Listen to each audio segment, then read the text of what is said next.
ദാദിസപദാന്തികം വന്ദേഹം ശ്രീഗുരു ശ്രീയുതാപദകമനം ശ്രീഗുരുൻ വൈഷ്ണവാംശ ശ്രീരൂപം സാഗരജാതം സഹഗന രഘുനാഥാന്വിതം തം സജീവം സാദ്വൈതം സാവധൂതം ഭജനസഹിതം കൃഷ്ണ ചൈതന്യദേവം ശ്രീരാധ കൃഷ്ണപാദാൻ സഹഗണ ലളിതാൻ ശ്രീവിശാഖാന്വിതാൻ ച ഹേ കൃഷ്ണ കരുണാ സിന്ധു ദീനബന്ധോ ജഗത്പദേ ഗോപേശ ഗോപികാകാന്ത രാധാകാന്ത നമോസ്തുതേ തപ്തകാഞ്ചന ഗൗരാംഗീ രാധേ വൃന്ദാവനേശ്വരി വൃഷഭാനുസുതേ ദേവി പ്രണമാമി ഹരിപ്രിയേ വാഞ്ചാകൽപതരുഭ്യശ്ച കൃപാ സിന്ധുഭ്യേവ ച പതിതാനാം പാവനേഭ്യോ വൈഷ്ണവേഭ്യോ നമോ നമഃ. നമോ ഓം വിഷ്ണുപാദായ കൃഷ്ണപ്രേഷ്ഠായ ഭൂതലേ ശ്രീമതേ ഭക്തി വേദാന്ത സ്വാമിനി നാമിനി നമസ്തേ സരസ്വതേ ദേവേ ഗൗരവാണി പ്രചാരിണേ നിർവിശേഷ ശൂന്യവാദി പാശ്ചാത്യ ദേശതാരിണേ ജയ ശ്രീകൃഷ്ണ ചൈതന്യ പ്രഭു നിത്യാനന്ദ ശ്രീ അദ്വൈത ഗദാധര ശിവസാദി ഗൗര ഭക്തവൃന്ദ. ഹരേ കൃഷ്ണ കൃഷ്ണ കൃഷ്ണ ഹരേ ഹരേ ഹരേ രാമ രാമ രാമ ഹരേ ഹരേ. ഹരേ കൃഷ്ണ കൃഷ്ണ കൃഷ്ണ ഹരേ ഹരേ ഹരേ രാമ രാമ രാമ ഹരേ ഹരേ. ഹരേ കൃഷ്ണ കൃഷ്ണ കൃഷ്ണ ഹരേ ഹരേ ഹരേ രാമ രാമ രാമ ഹരേ ഹരേ.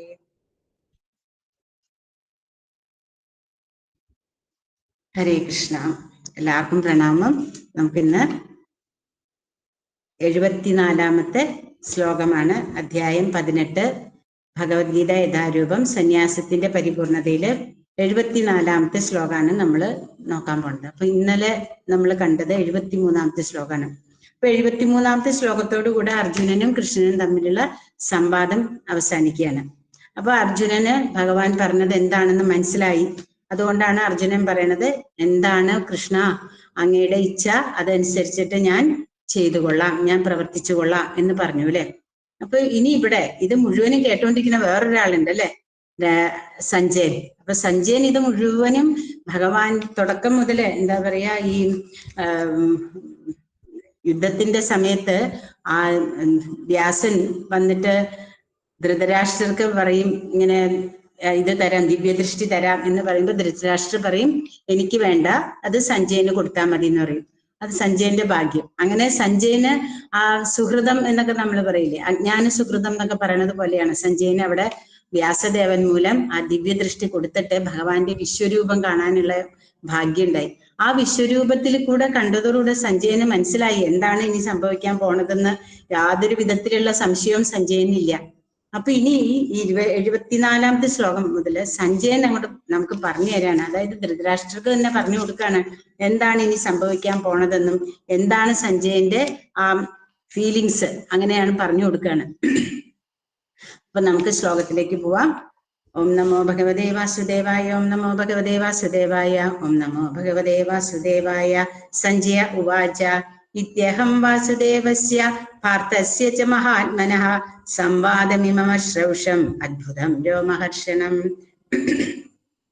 സഞ്ജയ ഉവാച ഇത്യഹം വാസുദേവസ്യ പാർത്ഥസ്യ ച മഹാത്മനഃ സംവാദമിമമശ്രൗഷം അദ്ഭുതം രോമഹർഷണം. എന്താ പറയുന്ന സഞ്ജയൻ? സഞ്ജയ ഉവാച, സഞ്ജയൻ പറഞ്ഞു, ഇതി ഇപ്രകാരം, വാസുദേവസ്യ വാസുദേവന്റെയും മഹാത്മനഃ മഹാത്മാവായ പാർത്ഥസ്യ പാർത്ഥന്റെയും അദ്ഭുതം അദ്ഭുതവും രോമഹർഷണം രോമഹർഷണവുമായ ഇമം സംവാദം ഈ സംവാദത്തെ അഹം അശ്രൗഷം ഞാൻ കേട്ടു. അപ്പൊ ഇവിടെ സഞ്ജയൻ പറയാണ്, ധൃതരാഷ്ട്ര മഹാരാജാവിനോടാണ് പറയണത്, മഹാരാജാവേ ഞാൻ അങ്ങനെ എന്താണ് മഹാത്മാക്കളായ കൃഷ്ണൻ അർജുനന്മാർ തമ്മിൽ നടന്ന ഈ സംഭാഷണം ഞാൻ കേട്ടു. അത്ഭുതകരമായ ഈ സന്ദേശം എന്നെ കോൾമയിർ കൊള്ളിക്കുന്നു. രോമഹർഷം ഉണ്ടാവണം അല്ലെ. അത്രയും ഒരിക്കലും പ്രതീക്ഷിച്ചിട്ടില്ല സഞ്ജയൻ ഈ യുദ്ധം കാണാൻ എന്ന് പറഞ്ഞപ്പോൾ ആ യുദ്ധത്തിന്റെ വിശദാംശങ്ങൾ പറഞ്ഞു കൊടുക്കണം എന്നല്ലാണ്ട് ഒരിക്കലും ഭഗവാന്റെ ആ വിശ്വരൂപം, ഭഗവാന്റെ മഹിമകളും ഇതെല്ലാം സഞ്ജയന് കാണാൻ സാധിക്കുന്നൊന്നും സഞ്ജയൻ വിചാരിച്ചിട്ടുള്ളതല്ല, ആയിരിക്കാൻ വഴിയില്ല. കാരണം എന്താന്ന് വെച്ചാൽ അത്രയ്ക്കൊന്നും എന്താ പറയാ, ആ ഒരു സമയത്ത് വ്യാസദേവന്റെ അനുഗ്രഹം കൊണ്ട് ആ ദിവ്യദൃഷ്ടി കിട്ടിയപ്പോഴും എല്ലാം ആ യുദ്ധക്കളത്തിൽ എന്തൊക്കെ സംഭവിക്കണു അതെല്ലാം കാണാം എന്നല്ലാണ്ട് ഇത്രയും വലിയൊരു പുണ്യാത്മാവല്ലേ, ഇത്രയും ഒരു ഭഗവാന്റെ അനുഗ്രഹം കിട്ടുക എന്ന് പറയണത് ചിന്തിക്കാൻ പോലും പറ്റുന്നതിനപ്പുറം. അതാണ് സഞ്ജയൻ പറയാണ്, എനിക്കങ്ങനെ കോൾമയിർ കൊള്ളണു എന്ന് പറയണം. അപ്പൊ ഇവിടെ നമുക്ക് വിവർത്തനത്തിൽ കാണാം, മഹാത്മാക്കളായ കൃഷ്ണൻ അർജുനന്മാർ എന്നാ പറയുന്നത്. മഹാത്മാക്കൾ ഇവിടെ രണ്ട് മഹാത്മാക്കളായിട്ടാണ് പറയുന്നത്, ഒന്ന് അർജുനനെയും കൃഷ്ണനെയും. പക്ഷെ കൃഷ്ണനും അർജുനനും ഒരേ തലത്തിൽ നമ്മൾക്ക് കാണാൻ പറ്റില്ല എന്ന് നമ്മള് രണ്ടാമത്തെ അധ്യായം തൊട്ട് തന്നെ അറിഞ്ഞിട്ടുണ്ട് അല്ലെ. കാരണം കൃഷ്ണൻ അർജുനനോട് ഇങ്ങനെ സംസാരിക്കുമ്പോ പറയുന്നുണ്ട്, രണ്ടാമത്തെ ശ്ലോകത്തിൽ പറയുന്നുണ്ട്, നീ എന്താ ഇങ്ങനെ നപുംസകത്തിനെ പോലെ സംസാരിക്കുന്നത്, നിനക്കിതൊന്നും എന്താ മനസ്സിലാവാത്തെ എന്ന് വിളിച്ച് ചീത്ത പറയുമ്പോഴും അർജുനൻ വീണ്ടും വീണ്ടും പറയാണ്, എനിക്കൊന്നും അറിയണില്ല കൃഷ്ണ, ഞാൻ എന്താ ചെയ്യേണ്ടത്, എനിക്കൊന്ന് ശരിയായ വിധം പറയണം എന്ന് പറഞ്ഞിട്ടാണ് നമ്മൾ ഇന്നലെ കണ്ടു കൃഷ്ണന്റെ അടുത്ത് അർജുനൻ ശിഷ്യനാവാനായിട്ട് ശിഷ്യത്വം സ്വീകരിക്കുകയാണ് മനസ്സാലെ. എന്നിട്ട് ആ മനസ്സാലെ എന്ന് പറഞ്ഞാൽ ടോട്ടലി ആയിട്ട് എന്ന് പറയില്ലേ, അതായത് ശരീരം കൊണ്ടും മനസ്സുകൊണ്ടും ഭഗവാനെ ഗുരുവായിട്ട് ഏറ്റിട്ട് അങ്ങനെ ഭഗവാനോട് ചോദിക്കുകയാണ്, കൃഷ്ണ ഞാൻ എന്താ ചെയ്യണ്ടേ, എനിക്ക് അത് വേണ്ട വിധത്തിൽ പറഞ്ഞു തരൂ എന്ന് പറയുന്നുണ്ട്. അപ്പൊ കൃഷ്ണൻ അത് ഏറ്റെടുത്തപ്പോൾ ആ ഭഗവാനായ കൃഷ്ണനും, അതായത് പരംപുരുഷനായ ഭഗവാനും ജീവാത്മായ അർജുനനും ഒരേ തലത്തിലുള്ള മഹാത്മാക്കളല്ല. പക്ഷേ മഹാത്മാ എന്ന് പറഞ്ഞാൽ ആരാണ്? നമുക്ക് 9ാമത്തെ അധ്യായത്തിലെ മഹാത്മാവ് എന്ന് പറഞ്ഞത് ആരാണെന്ന് പറഞ്ഞു തരണ്ട അല്ലെ. മഹാത്മാനസ്തു മാം പാർത്ഥ, മഹാത്മാനസ്തു മാം പാർത്ഥ ദേവീം പ്രകൃതിമാശ്രിതഃ ഭജന്യ അനന്യ മനസ്സാ ജ്ഞാത്വാ ഭൂതാദിം അവ്യയം. ആരാണോ, അതായത് മഹാത്മാവെന്ന് പറയണത് ഭഗവാൻ ആരെയാണ് മഹാത്മാവെന്ന് പറയണത്? വ്യാമോഹങ്ങളൊന്നുമില്ലാണ്ട്, വ്യാമോഹങ്ങളൊന്നും തന്നെ ബാധിക്കാണ്ട് ആരാണോ ദൈവീക പ്രകൃതിയാൽ, അതായത് ഭഗവാനെ മാത്രം, ഭഗവാനാണ് എല്ലാം, ഇതിന്റെ എല്ലാത്തിന്റെയും ഉറവിടം ഭഗവാനാണെന്ന് മനസ്സിലാക്കിയിട്ട് വേറെ യാതൊരു വിധത്തിലുള്ള ആഗ്രഹങ്ങളും ഇല്ലാണ്ട് പരിശുദ്ധമായ ഭക്തനായിട്ട് മാറുക എന്ന് പറഞ്ഞാൽ ഒന്നും തന്നെ നമ്മുടെ മനസ്സിലുണ്ടാവില്ല. അവിടെ ഭഗവാൻ അല്ലാണ്ട് വേറെ ഒന്നും ആ ആളുടെ മനസ്സിൽ ചിന്തയിൽ പോലും ഉണ്ടാവില്ല. അങ്ങനെയുള്ള ഒരാളെയാണ് ഭഗവാൻ ഇവിടെ മഹാത്മാവ് എന്ന് പറയുന്നത്.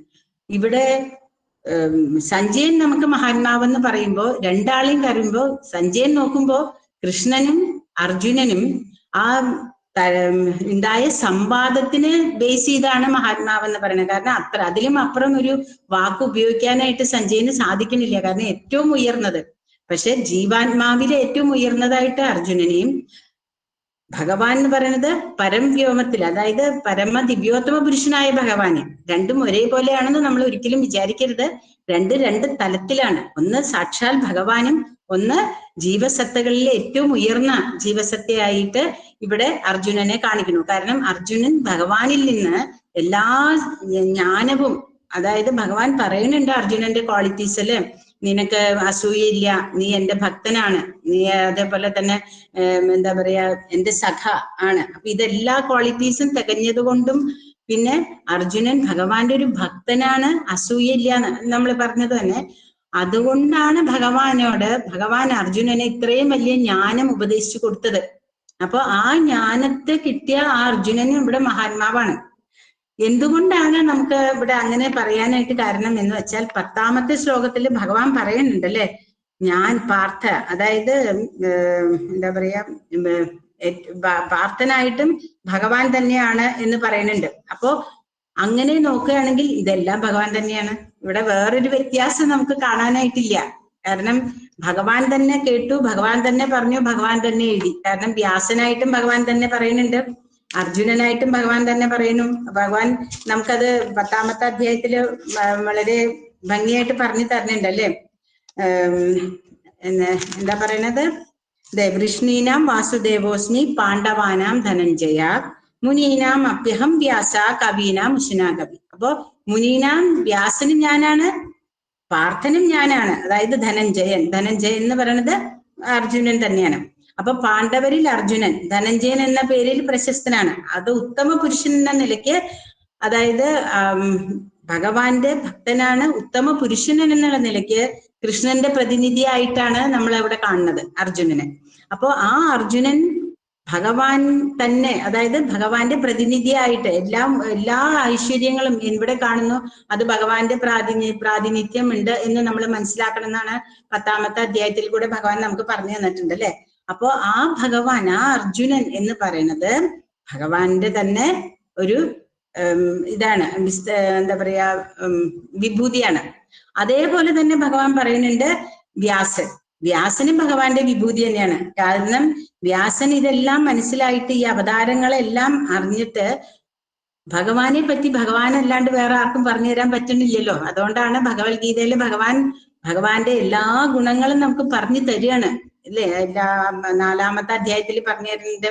പിന്നെ ഓരോരോ ഇതില് ഭഗവാൻ നമുക്ക് 7-ാമത്തെ അധ്യായത്തിൽ പറഞ്ഞു തരുന്നുണ്ട്, 9-ാമത്തെ അധ്യായത്തിൽ പറഞ്ഞു തരുന്നുണ്ട്. ഭഗവാന്റെ വിഭൂതികളും ഭഗവാന്റെ ഗുണങ്ങളും ഭഗവാന്റെ വിസ്തരണങ്ങളും ഭഗവാൻ എന്താണെന്നുള്ളതും ഭഗവാൻ തന്നെ നമുക്ക് പറഞ്ഞു തരുന്നതാണ് ഈ ഭഗവത്ഗീത. അപ്പോ അങ്ങനെ പറഞ്ഞു തരണമെന്നുണ്ടെങ്കിൽ ഭഗവാൻ അല്ലാണ്ട് അത് ആർക്കാ എഴുതാനും പറ്റുക? എഴുതാൻ മീൻസ് അത് ഭഗവാന്റെ ആ ഒരു ക്വാളിറ്റി ഇല്ലാത്ത ഒരാൾക്ക് അത് മുഴുവനും വിസ്തരിച്ച് നമുക്ക് പറഞ്ഞു തരാൻ പറ്റില്ല, അല്ലെ? അപ്പൊ ഇവിടെ വ്യാസനായിട്ട് വന്നതും ഭഗവാൻ തന്നെ, അർജുനനായിട്ട് നിൽക്കുന്നതും ഭഗവാൻ തന്നെ. അങ്ങനെ നോക്കുകയാണെങ്കിൽ എല്ലാം ഭഗവാൻ തന്നെ ആവുമ്പോ ആ മഹാത്മാവ് എന്ന് പറയുന്ന ആ വാക്കിന് അർത്ഥം ആവുകയാണ് അവിടെ. എന്നിട്ട് എന്താ പറയണത്? ഈ സംഭാഷണം കേട്ടോ, അത്ഭുതമായ ഈ സന്ദേശം, അത്ഭുതം അല്ലെ?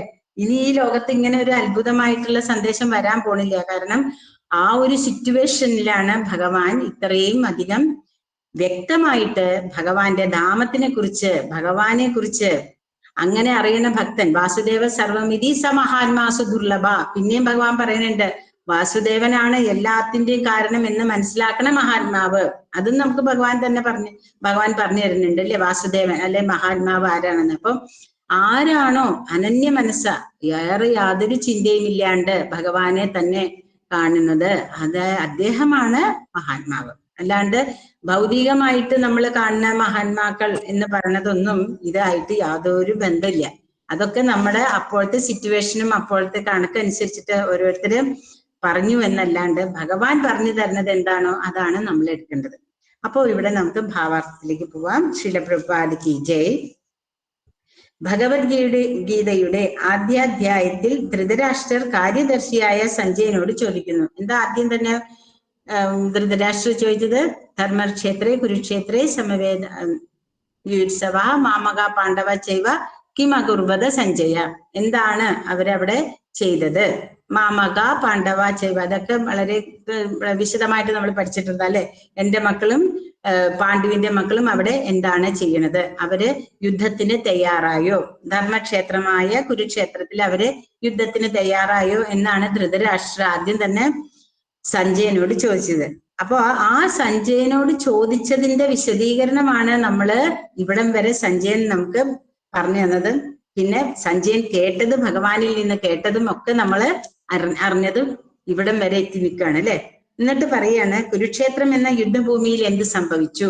അപ്പോ ധൃതരാഷ്ട്രർക്ക് അറിയേണ്ടത് കുരുക്ഷേത്രത്തിൽ എന്താണ് സംഭവിച്ചത്.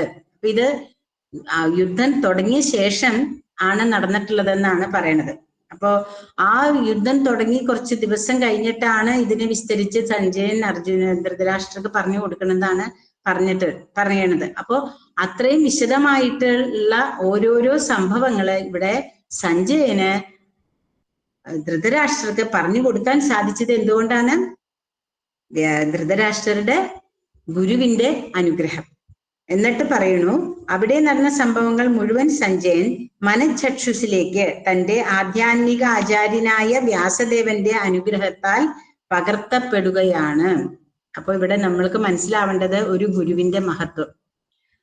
ഒരു ഗുരുവിൽ കൂടെ മാത്രമേ നമുക്ക് ഭഗവാനെ മനസ്സിലാക്കാൻ പറ്റുള്ളൂ എന്ന് നമ്മുടെ ഭഗവത്ഗീത പഠിച്ചു തുടങ്ങിയിട്ടുള്ള ഏതൊരു വ്യക്തിയും അല്ലെങ്കിൽ ഏതൊരു ആളും അറിഞ്ഞിരിക്കുന്ന ഒരു കാര്യമാണ്. നമ്മൾക്ക് ഈ ഗുരുശിഷ്യ പരമ്പരയുടെ മഹത്വം, അല്ലെങ്കിൽ ഒരു ശിഷ്യൻ എങ്ങനെയാവണം, ഒരു ഭക്തൻ എങ്ങനെയാവണം, ഒരാള് ഭക്തി എങ്ങനെ ചെയ്യണം, ഇതെല്ലാം നമുക്ക് ഭഗവത്ഗീതയിൽ കൂടെ നമ്മുടെ ആചാര്യന്മാര് അല്ലെങ്കിൽ നമ്മുടെ ശിക്ഷാഗുരുക്കന്മാര് നമുക്ക് പറഞ്ഞു തന്നിട്ടുണ്ട്.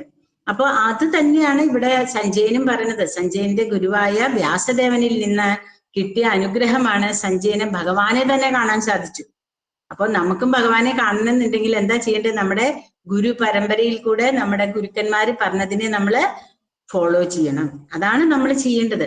പക്ഷെ നമ്മളിത് കേട്ട് നമ്മൾ കേട്ടു സന്തോഷായി, എനിക്ക് അറിഞ്ഞു സന്തോഷായി, അതല്ല, നമ്മളത് എങ്ങനെയാണ് നമ്മുടെ ജീവിതത്തിൽ പകർത്തേണ്ടത്. അങ്ങനെ നമ്മൾ പകർത്തി വന്നാൽ നമ്മൾക്കറിയാൻ പറ്റും നമ്മുടെ ജീവിതത്തിന്റെ ചുറ്റുപാടുകളും പലതരത്തിലുള്ള കാര്യങ്ങൾ നടക്കണമെന്നുണ്ടെങ്കിലും അതൊന്നും നമ്മളെ ബാധിക്കില്ല.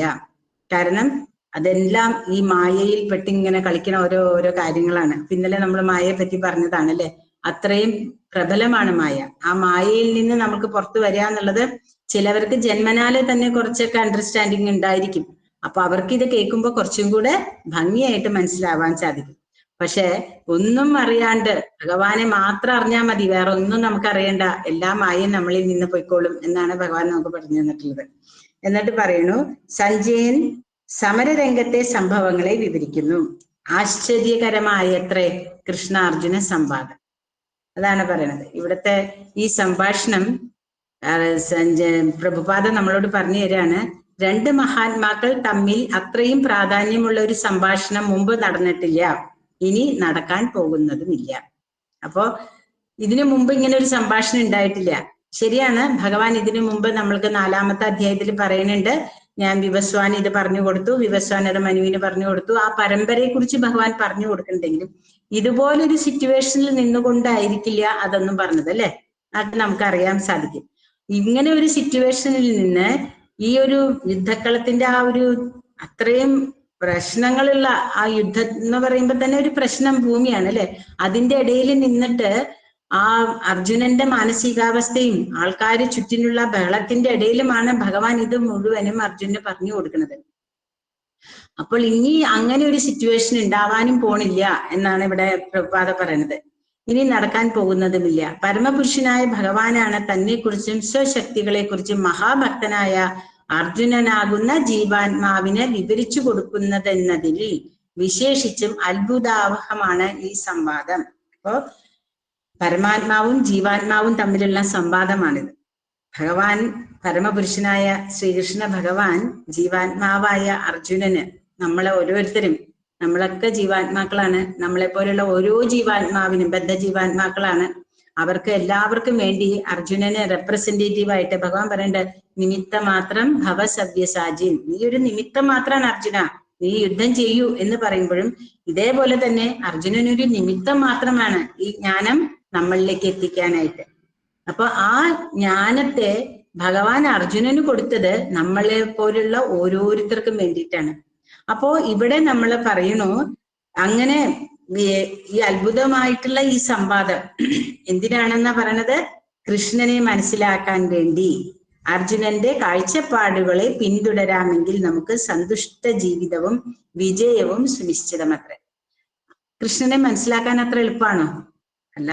ഗോപികമാർക്ക് പോലും ഭഗവാൻ എത്ര ഗോപികമാര് ഇത് എന്താ പറയാ, ഇതില് പറയൂലോ, ഗോപികമാരുടെ ഗോപികാഗീതത്തിലുണ്ട്, ഭഗവാൻ എങ്ങനെ ഞങ്ങൾക്ക് മനസ്സിലായിരുന്നോ, അല്ലെങ്കിൽ ഭഗവാൻ അങ്ങനെ ഞങ്ങളുടെ കൂടെയാണ് എന്നൊരു ചിന്തിച്ചേ ഉള്ളൂ ഒരിക്കലും കൃഷ്ണനെ കാണാണ്ടേ. അത്രയും പോലും നിസാരമായിട്ട് പോലും നമ്മൾ ചിന്തിക്കുകയാണ്, എനിക്കെല്ലാം അറിയാം, എനിക്ക് കൃഷ്ണനെ അറിയാം എന്ന് മനസ്സിൽ വിചാരിച്ചാൽ കൃഷ്ണനെ നമ്മൾക്ക് അറിയാൻ പോയിട്ട് എന്താന്ന് പോലും മനസ്സിലാവില്ല. അത്രയും ഒരു കൃഷ്ണ തത്വം എന്ന് പറയുന്നത് അത്രയും ഉയർന്ന ഒരു നിലയാണ്. ആ ഉയർന്ന നിലയിലേക്ക് നമ്മൾ സാധാരണ ഈ ഭഗവത്ഗീത പഠിക്കുന്നതിന് മുമ്പ് അല്ലെങ്കിൽ കൃഷ്ണാവബോധത്തിലേക്ക് വരുന്നതിന് മുമ്പ് നമ്മൾക്ക് എല്ലാവർക്കും ഏറ്റവും അറിഞ്ഞിരുന്നത് കൃഷ്ണനേക്കാളിലും ഉയർന്നത് വിഷ്ണു ആയിരുന്നു എന്നും വിഷ്ണുവിൽ നിന്നാണ് എല്ലാം എന്നാണ് നമ്മളുടെ ചിന്ത ഉണ്ടായിരുന്നത് അല്ലെ. പക്ഷെ ഭഗവത്ഗീതയിൽ കൂടെയാണ് നമുക്ക് കൃഷ്ണന്റെ മഹത്വം മനസ്സിലായത്. നമ്മൾ കാണുന്നത് എങ്ങനെയാ? യശോദയുടെ മോനായിട്ട് ഓടിക്കളിക്കുന്ന കുഞ്ഞികൃഷ്ണനായിട്ടും രാധാദേവിയുടെ കൂടെ കളിക്കുന്ന കൃഷ്ണനായിട്ടും രുക്മിണിയുടെ ഭർത്താവായിട്ടും അല്ലെ, അങ്ങനെ ഓരോരോ കംസനെ നിഗ്രഹിച്ച കൃഷ്ണനായിട്ടും കുബ്ജയെ നിവർത്തിയ കൃഷ്ണനായിട്ടും അങ്ങനെ ഓരോ കഥകളിൽ കൂടെ. പിന്നെ വേറൊരു പ്രധാനപ്പെട്ട കഥയാണ് ഭഗവാന്റെ ദാമോദര ലീല. ദാമോദര ഭഗവാനെ ആ ഉരുളിൽ കെട്ടിയിട്ട ആ കഥകളെല്ലാം നമ്മൾക്ക് എന്തിനാ ഭഗവാൻ ഇത് പറഞ്ഞു തരണേ? ഇതെന്തിനാ നമ്മൾ ഇതൊക്കെ കേട്ടേ? നമ്മൾ ഇതൊക്കെ കേട്ടത് ഭഗവാനെ മനസ്സിലാക്കാൻ വേണ്ടിയിട്ടാണ്. കാരണം ഭഗവാൻ ഇങ്ങനെ ഓരോ ലീലകൾ ചെയ്താലും ഭഗവാൻ എന്ന് പറയുന്നത് ആ സച്ചിദാനന്ദ സ്വരൂപമാണ്. ആ ഭഗവാനെ നമുക്ക് മനസ്സിലാക്കണം എന്നുണ്ടെങ്കിൽ നമ്മള് ഭഗവത്ഗീത ശരിക്കും പഠിക്കണം. അങ്ങനെ പഠിച്ചിട്ട് നമ്മൾ ഭാഗവതത്തിൽ കൂടെ പോകുമ്പോഴാണ് നമുക്ക് ഭഗവാനെ കുറിച്ച് കൂടുതൽ അറിയാൻ പറ്റുക. അപ്പൊ ഓരോ ഭക്തന്മാരുടെ കഥകളിൽ കൂടെ ഭഗവാനെ തന്നെ നമുക്ക് കാണിച്ചു തരികയാണ്.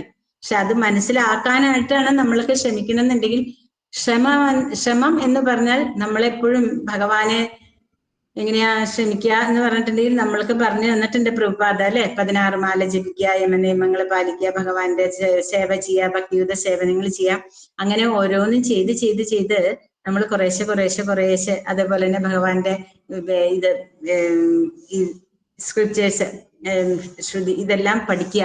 അപ്പോ ഈ പഠിച്ച് നമുക്ക് ഈ ഭഗവത്ഗീതയിൽ കൂടെ ഭഗവാന്റെ ജന്മകർമ്മച്ചമേ ദിവ്യമേവം യോ വേതി തത്വതഃ തെക്താദേഹം പുനർജന്മ നൈവീമാവേദി സോർജുന. ജന്മവും കർമ്മവും എല്ലാം ദിവ്യമാണ് ഭഗവാന്റെ. ആ ഭഗവാന്റെ ദിവ്യമായ കർമ്മത്തിനെയും ജന്മത്തിനെയും കുറിച്ചൊക്കെ നമ്മള് മനസ്സിലാക്കാനായിട്ട് ഭഗവാന്റെ അനുഗ്രഹം വേണം. ഇല്ലാണ്ടൊന്നും നമുക്ക് മനസ്സിലാക്കാനെന്ന് വിചാരിച്ച, ഇപ്പൊ നമ്മൾ എത്ര വലിയ സാൻസ്ക്രിറ്റ് സ്കോളേഴ്സ് ആയിരിക്കാം, ഭയങ്കര സാൻസ്ക്രിറ്റ് അറിയുന്ന ആളും വ്യാകരണമൊക്കെ അറിയണമെങ്കിലും ഭഗവാൻ എന്ന തത്വം മനസ്സിലാക്കണം എന്നുണ്ടെങ്കിൽ ഭക്തി വേണം. അവിടെ ഭക്തനാവണം. ഭക്തനായാൽ മാത്രമേ ഭഗവാനെ മനസ്സിലാക്കാൻ പറ്റുള്ളൂ. ഭക്തനാവണം എന്ന് പറഞ്ഞാൽ നമുക്കൊരു ഡിഗ്രി കിട്ടുന്നതല്ല അല്ലെ, ഒരു സർട്ടിഫിക്കറ്റ് കൂടെ നമ്മൾക്കൊരു ഭക്തനാവാൻ പറ്റില്ല. നമ്മൾക്ക് ഭക്തനാവണം എന്നുണ്ടെങ്കിൽ നമ്മൾക്ക് ഭക്തന്മാരുടെ ഇടയിൽ നിൽക്കണം. ആ ഭക്തന്മാരുടെ കൂടെ നമ്മൾക്ക് ഭഗവാന്റെ നമുക്ക് തന്നിട്ടുള്ള ശിക്ഷാഗുരുക്കന്മാരിൽ കൂടെ ഭഗവാനെ നമുക്ക് മനസ്സിലാക്കാനായിട്ട് സാധിക്കും. അങ്ങനെ ഭഗവാനെ നമ്മൾക്ക് കുറേശ്ശെ നമ്മൾ ഭഗവാനിലേക്ക് അടുത്തടുത്ത് വരുന്തോറും ഭഗവാനെ നമുക്ക് മനസ്സിലാക്കാൻ സാധിക്കും. അതിനു വേണ്ടിയിട്ടാണ് ഈ ഭഗവത്ഗീത അർജുനന്റെ കാൽപ്പാടുകൾ പിന്തുടരാമെങ്കിൽ. എങ്ങനെയാണ് അർജുനൻ ഇവിടെ ഭഗവാനെ മനസ്സിലാക്കിയത്? ഭഗവാൻ ആ ജ്ഞാനം പറഞ്ഞു കൊടുത്തത് മുഴുവനും ഉൾക്കൊണ്ടിട്ട് അർജുനൻ എന്താ പറഞ്ഞത്? കരിഷ്യേ വചനം തവ. എന്താണ് കൃഷ്ണ പറയൂ, ഞാൻ ഭഗവാന് വേണ്ടി എന്തും ചെയ്യാൻ തയ്യാറാണ്. ആ ഒരു നിലയിലേക്ക് അർജുനൻ എത്താൻ സാധിച്ചു. അതേപോലെ നമ്മൾക്കൊന്നും അത്ര പെട്ടെന്ന് പറ്റിയൊന്നും അറിയാൻ പറ്റില്ല. അതൊക്കെ ഓരോരുത്തരുടെ ലെവൽ ഓരോരുത്തരുടെ. നമുക്ക് ഒരാളെയും ഭക്തനാണെന്നും പറയാൻ പറ്റില്ല, ഭക്തനല്ല എന്നും പറയാൻ പറ്റില്ല. നമ്മൾ കാണുന്നതായിരിക്കില്ല ഒരാളുടെ ഭക്തി. ചിലപ്പോ ഒരാൾ വളരെ മോശമായിട്ട് നടക്കണമല്ലെന്ന് വെച്ചാൽ അയാളൊരു ആവാൻ പാടില്ല എന്നില്ല. ഒരാളുടെയും ഭക്തി അളക്കാനുള്ള കോല് അല്ലെങ്കിൽ ഒരു മാപ്പ് ആർക്കും ഇല്ല. അപ്പൊ നമ്മൾ സ്വയം നമ്മളത് അറിയണം. ഞാൻ എന്താണ് ഭഗവാന് വേണ്ടി ചെയ്യേണ്ടത്, ഞാൻ എങ്ങനെയാണ് ഭഗവാനെ സേവിക്കേണ്ടത്, ഏത് വിധത്തിലാണ് ഞാൻ ഭഗവാനെ സേവിക്കേണ്ടത് എന്ന് നമ്മൾ സ്വയം മനസ്സിലാക്കണം. ഇതൊരാൾക്കും പറഞ്ഞു തരാനോ ഒരാളെ കൊണ്ട് ചെയ്യിപ്പിക്കാനോ സാധിക്കുന്നതല്ല. അത് ഭഗവാന്റെയും നമ്മുടെ ഗുരുക്കന്മാരുടെയും. അതിനാണ് ഗുരു. ഒരു ഗുരു എന്തിനാണ് നമ്മുടെ ജീവിതത്തിൽ എന്ന് പറഞ്ഞാൽ, ആധ്യാത്മിക ജീവിതത്തിൽ ഗുരു വളരെ ഇമ്പോർട്ടന്റ് ആണ്. ഗുരു ഇല്ലാണ്ട് നമുക്ക് ഈ സ്ക്രിപ്റ്റേഴ്സ് ഒക്കെ പഠിക്കാൻ പറ്റില്ലേ? പഠിക്കാൻ പറ്റും, പക്ഷേ അറിയാനും പറ്റും. എന്നാലും ഗുരുവാണ് നമ്മളെ ഭഗവാനെ കാണിച്ചു തരുന്നത്. ഭഗവാൻ തന്നെ പറഞ്ഞിട്ടുണ്ട് അല്ലെ, തദ്വിധി പ്രതിപാദേന പരിപ്രശ്നേന സേവയ ഉപദേശന്തി ജ്ഞാനം ജ്ഞാനിന തത്വദർശിന.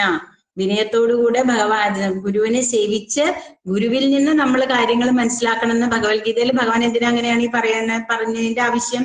ഭഗവാൻ ആ പറഞ്ഞതിന്റെ ആവശ്യം ഭഗവാനെ മനസ്സിലാക്കാൻ ഗുരു പരമ്പര അല്ലെങ്കിൽ ആ ഗുരുവിൽ പരമ്പരയിൽ കൂടെ വന്ന ഗുരുവിൽ നിന്ന് നമ്മൾ മനസ്സിലാക്കണം. കുറേ മനസ്സിലാക്കാനുണ്ട്. നമ്മൾ ഭഗവത്ഗീത പഠിച്ചാൽ നമുക്ക് തോന്നും ഭഗവത്ഗീതയിൽ മാത്രമല്ല. അങ്ങനെ ഭഗവത്ഗീതയിൽ നമ്മുടെ ആചാര്യന്മാരുടെ ഷഡ്ഗോസ്വാമിമാരുടെ ഒക്കെ ജീവിതത്തിൽ കൂടെ നമുക്ക് ഭഗവാനെ കുറേ മനസ്സിലാക്കി വരുമ്പോഴാണ് ഷഡ്ഗോസ്വാമിമാരൊക്കെ എന്തായിരുന്നു അവരുടെയൊക്കെ ആ ഒരു അവരുടെയൊക്കെ ആ മനസ്സിന്റെ അവസ്ഥയെന്ന് നമുക്കൊന്നും പറയാൻ പോലും പറ്റാത്ത ആ ഒരു വിധത്തിലാണ്. അത്രയും. കാരണം ചൈതന്യ മഹാപ്രഭുവിൽ നിന്ന് നേരിട്ട് കിട്ടിയിട്ടുള്ള അല്ലെ. ചൈതന്യ മഹാപ്രഭു നമുക്കറിയാല്ലേ ആരാണെന്ന്. ഭഗവാന്റെ തന്നെ ഗുപ്ത അവതാരമായിട്ടാണ് വന്നിട്ടുള്ളത്. ആ ഭഗവാനെ മനസ്സിലാക്കണമെങ്കിൽ നമ്മൾ അർജുനന്റെ കാൽപ്പാടുകളെ പിന്തുടരണം. നമുക്ക് സന്തുഷ്ട ജീവിതവും വിജയവും സുനിശ്ചിതമത്രേ. സന്തുഷ്ട ജീവിതവും വിജയവും സുനിശ്ചിതം എന്ന് പറഞ്ഞാൽ നമ്മൾ ഉദ്ദേശിക്കുന്ന പോലെ ഭൗതികമായിട്ടുള്ളതാണോ എന്ന് വെച്ചാൽ എല്ലാവരും ക്ലാസ്സിൽ കേട്ടുള്ളതാണ്.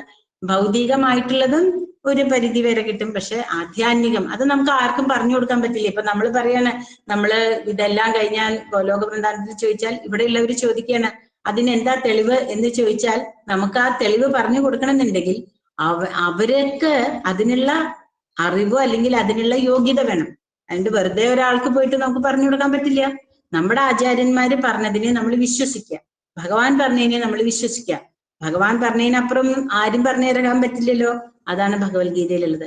അതിനെ നമ്മള് പൂർണ്ണ മനസ്സോടുകൂടെ തന്നെ മനസ്സിലാക്കിയാൽ നമുക്ക് എല്ലാവിധത്തിലുള്ള വിജയവും സന്തുഷ്ടമായ ജീവിതവും സുനിശ്ചിതമാണെന്ന് പ്രഭുപാദ തന്നെ നമുക്ക് പറഞ്ഞു തന്നുണ്ട്. നമുക്ക് പ്രഭുപാദയുടെ തന്നെ ഉദാഹരണം അറിയാല്ലേ.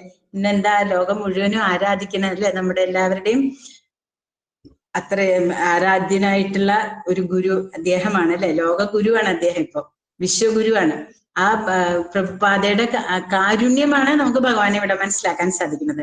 എന്നിട്ട് എന്താ പറയണത്? സഞ്ജയന് ഈ ബോധ്യമുണ്ടായിരുന്നു, അതുകൊണ്ട് തനിക്ക് വ്യക്തമാക്കപ്പെട്ട ഈ സംഭാഷണമായ ധൃതരാഷ്ട്രർക്ക് പകർന്നു കൊടുത്തു. അപ്പൊ മനസ്സിലായില്ലേ ഭഗവാൻ എന്താ പറയണത്? എനിക്ക് ഏറ്റവും ഇഷ്ടം എൻ്റെ കാര്യങ്ങള് അല്ലെങ്കിൽ എന്നെ പറ്റി മറ്റുള്ളവർക്ക് പറഞ്ഞു കൊടുക്കണതാണ് ഏറ്റവും ഇഷ്ടം എന്ന് ഭഗവാൻ നമുക്ക് ഇതില് ഈ അധ്യായത്തിൽ തന്നെ മുമ്പിൽ പറഞ്ഞതുണ്ട്. ആദ്യം തന്നെ സഞ്ജയൻ എന്താ ചെയ്തത്? ഇത് ധൃതരാഷ്ട്രർക്ക് പകർന്നു കൊടുക്കുക ചെയ്തത്, അല്ലെ? ഈ ഭഗവാൻ പറഞ്ഞതെല്ലാം ധൃതരാഷ്ട്രരിലേക്ക് എത്തിച്ചു കൊടുത്തു. അപ്പൊ തന്നെ സഞ്ജയൻ ആ ഒരു പുണ്യമായ ഒരു കാര്യം ചെയ്യാനായിട്ട് സാധിക്കുകയാണ്. പിന്നെ പറയണു, അതുകൊണ്ട് തനിക്ക് വ്യക്തമാക്കപ്പെട്ട ഈ സംഭാഷണം പകർന്നു കൊടുത്തു. കൃഷ്ണനും അർജുനനും എവിടെയാണോ അവിടെ വിജയമുണ്ടെന്ന് സമർത്ഥിച്ചുകൊണ്ട് ഇത് അവസാനിക്കുന്നു. അപ്പൊ ഇവിടെ സഞ്ജയൻ എത്ര യോഗേശ്വര കൃഷ്ണ എത്ര പാർത്ഥോ ധനുർധര തത്ര ശ്രീ വിജയഭൂതർ ധ്രുവാനിധിർ മതിർമമ എന്ന ലാസ്റ്റത്തെ ശ്ലോകത്തില് പറയേണ്ടത് പ്രഭുപാദ ഇവിടെ തന്നെ അതിന്റെ അർത്ഥം പറയാം നമുക്ക്. കാരണം എവിടെ ഭഗവാൻ ഉണ്ടോ അവിടെ തീർച്ചയായിട്ടും വിജയമുണ്ട്. അവിടെ ആരും ഉണ്ടാവണം? അർജുനൻ. അർജുനൻ എന്ന് പറയുന്നത് അർജുനനെ പോലെ ഭഗവാന്റെ ഭക്തനായി കഴിഞ്ഞിട്ടുള്ള ആളുകള് ഭഗവാന്റെ അനുഗ്രഹത്തോടുകൂടെ ഈ ഉപദേശം മറ്റുള്ളവരിലേക്ക് എത്തിച്ചു കൊടുത്താൽ തീർച്ചയായിട്ടും അവിടെ വിജയമുണ്ടാവും. അതാണ് നമുക്ക് പ്രഭുപാദയും കാണിച്ചു തന്നത്. ആ ഭഗവാന്റെ ആ മഹത്വത്വം അല്ലെങ്കിൽ ഭഗവാനെ പറ്റി എല്ലാവർക്കും പറഞ്ഞു കൊടുക്കാനായിട്ട് പ്രഭുപാദ എത്രയോ വലിയ പ്രതിസന്ധികൾ തരണം ചെയ്തിട്ടാണ്. നമുക്കൊന്നും ഒരു പ്രതിസന്ധി ഇല്ല ദൈവം സഹായിച്ച്. ഇപ്പൊ നമുക്ക് കൊറോണ വന്നതോടുകൂടെ വീട്ടിലിരുന്ന് തന്നെ ഇതെല്ലാം പറഞ്ഞു കൊടുക്കാനായിട്ട് സാധിക്കുന്നുണ്ട്, അല്ലെ? അപ്പൊ അത്രയ്ക്ക് പ്രതിസന്ധികളിൽ എടുത്താൽ അവിടെ തീർച്ചയായും വിജയം ഉണ്ടായിരിക്കും എന്ന് നമ്മൾക്ക് പ്രഭുപാദ കാണിച്ചു തന്നു. ഭഗവാന്റെ അനുഗ്രഹത്തോടുകൂടെ ഭഗവാനും ഗുരുവും അനുഗ്രഹിച്ചാൽ കൂടെ ഉള്ളപ്പോ നമ്മൾക്ക് വിജയം സുനിശ്ചിതമായിരിക്കും എന്നുള്ളത്. ഹരേ കൃഷ്ണ ഹരേ കൃഷ്ണ കൃഷ്ണ കൃഷ്ണ ഹരേ ഹരേ ഹരേ രാമ രാമ രാമ ഹരേ ഹരേ.